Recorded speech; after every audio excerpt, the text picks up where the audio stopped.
여러분 안녕하십니까? 금요일 밤 여수 MBC 뉴스데스크입니다. 우리나라의 항공 우주 기술을 집약한 핵심 부품이 고철로 팔렸다가 뒤늦게 회수되는 어이없는 상황이 발생했습니다. 지난 2013년 우리나라 첫 우주 발사체였던 나로호의 킹모터라는 장치인데요. 기술 개발에 무려 300억 원이 투입됐다고 합니다. 어렵게 개발한 우리 핵심 우주과학 기술이 얼마나 허술하게 관리되고 있는지 보시죠. 오늘 첫 뉴스 김주희 기자입니다.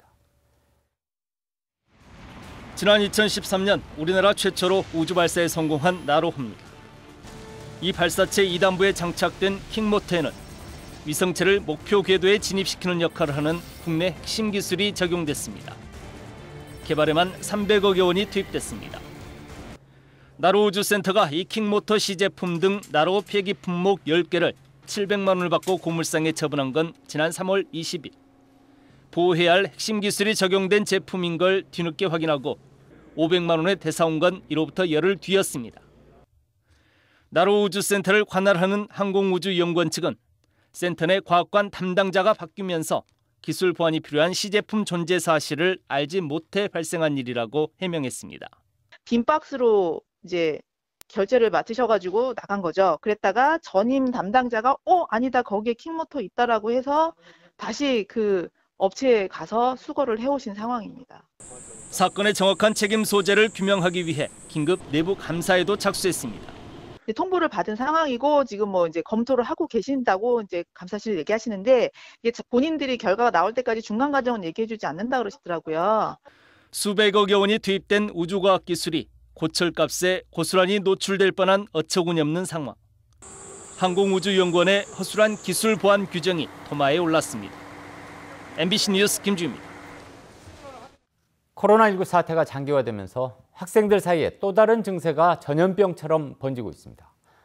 최근 청소년 센터에는 이른바 코로나 블루로 불리는 우울증과 불안감을 호소하는 학생들의 문의가 늘고 있습니다. 김한수 기자가 취재했습니다.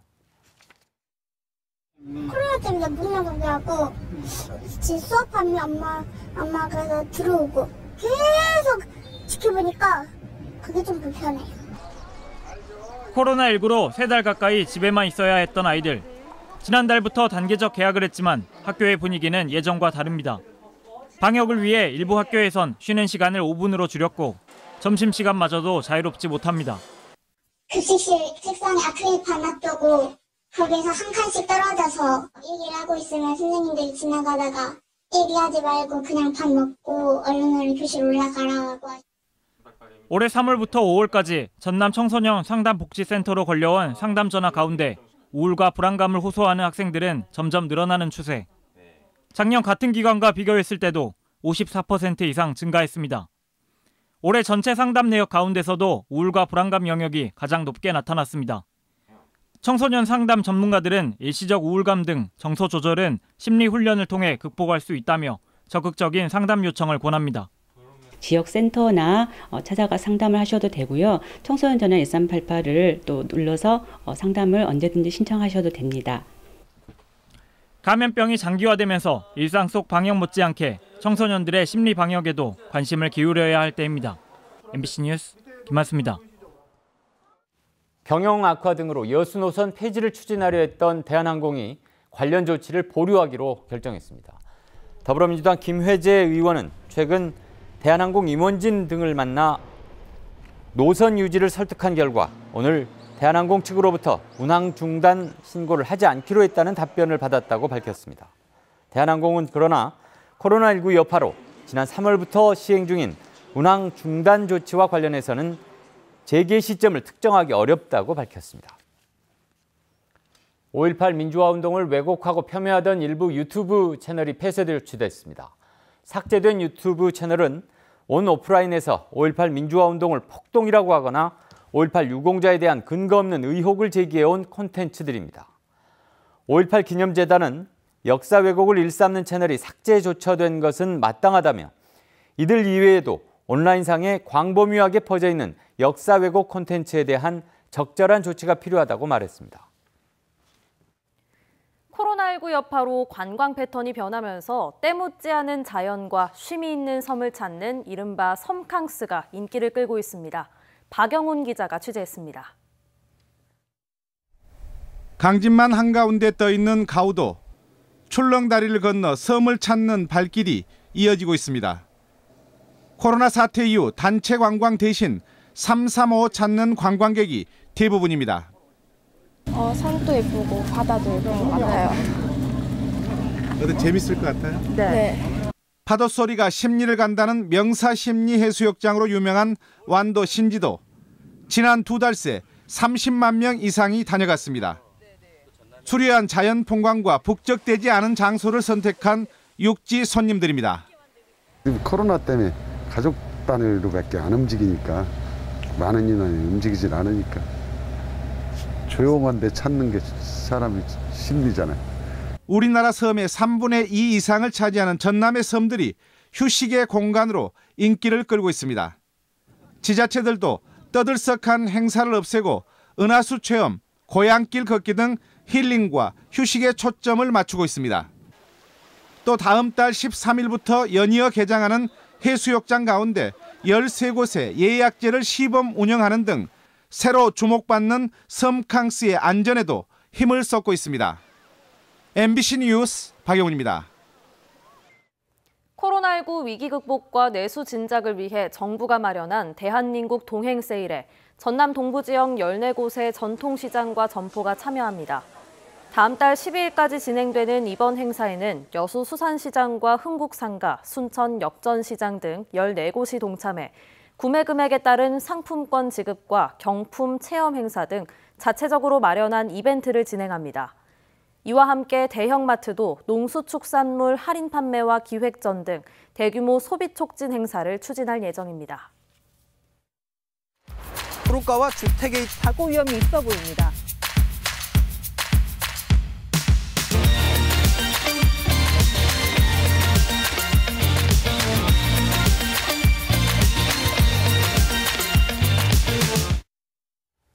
네, 지자체별로 민선 7기 상반기를 점검해보는 순서. 오늘은 정연복 시장이 방향타를 잡고 있는 광양시를 살펴봅니다. 정 시장은 도내에서 유일하게 재난지원금과 청소년 100원 버스를 도입하는 등 과감한 행정으로 주목을 받았습니다. 하지만 환경오염 등 고질적인 민원에 대해서는 상대적으로 소극적이었다는 지적도 나옵니다. 김종수 기자가 취재했습니다. 다른 지자체와 마찬가지로 광양시에도 큰 부담과 변수로 다가왔던 코로나19 사태. 지역 경제와 서민생활 부양을 겨냥해 선제적으로 단행한 재난지원금 지급은 인근 지자체의 주목을 받았습니다. 시 행정이 대충격의 파도를 막는 방파제 역할과 경제 회복을 앞당기는 마중물 역할을 적극적으로 해야 합니다. 6천억 원대의 국비 확보와 7천억 원 규모의 투자 유치로 기반시설 확충과 기업 입주가 추진되고 체감형 교육정책과 지원 사업을 통해 시민들의 만족도를 높여간 것도 긍정적으로 평가되고 있습니다. 반면 지역 내 민감한 현안인 환경 문제가 구체적으로 언급되지 않은 점은 아쉬운 대목입니다. 포스코 등 대형 사업장을 통해 대기 오염 배출이 많은 지자체 특성상 지속적인 개선책이 제시되어야 한다는 겁니다. 앞으로 이 제철소가 있는 한 시민들이 고스란히 받아야 될 환경적인 문제를 지속적인 관심을 가지고 지자체에서 가져가야 되는데 그런 부분들이 앞으로 광양시에 가져가야 될 과제인 것 같습니다. 또 관광 문화도시 구축이란 명분으로 추진되고 있는 대규모 시설 사업들 역시 주민 의견과 적절성을 따져 신중하게 접근해야 한다는 지적도 잇따르고 있고 인위적인 개발이나 대규모 시설 유치도 필요하지만 자연자원을 활용하고 시민 공감대 속에서 균형 있는 문화관광 정책이 요구되어집니다. 성암산업 노사 갈등과 공공임대아파트 분양 문제 등 곳곳에서 제기됐던 민원에 대해서도 소극적인 역할만 해왔다는 비판도 새겨들어야 할 부분입니다. 각 곳에서 벌어지고 있는 일들에 대해서 좀 더 적극성을 갖고 시장님이 시민의 대표로서 중재자 역할을 많이 해달라고 요청하시는데 그런 면에서 조금은 부족한 듯 싶습니다. 관내에서 유일하게 재선에 성공한 뒤 정책 추진 과정에서 힘을 받아왔던 민선 7기 광양시. 시민 행복이라는 행정 목표를 달성하기 위해 곳곳에서 노출되는 부정적 요소들을 어떻게 극복할지도 남은 2년 해결 과제가 되고 있습니다. MBC 뉴스 김종수입니다. 더불어민주당 광양시의회 후반기 의장 후보로 진수화 의원이 선출됐습니다. 현직 부의장이자 재선 의원인 진 의원은 어제 경선에서 함께 출마한 박노신 의원을 제치고 의장 후보로 선출됐으며 다음 달 1일 임시회에서 본투표에 나서게 됩니다.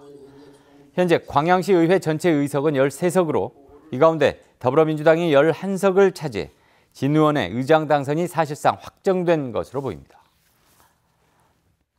순천대학교가 교육부 국립국제교육원이 주관하는 외국인 대학원생 모집 사업에서 전국 대학 중 두 번째로 많고 호남권에서는 가장 많은 대학원생들을 모집하는 성과를 거뒀습니다.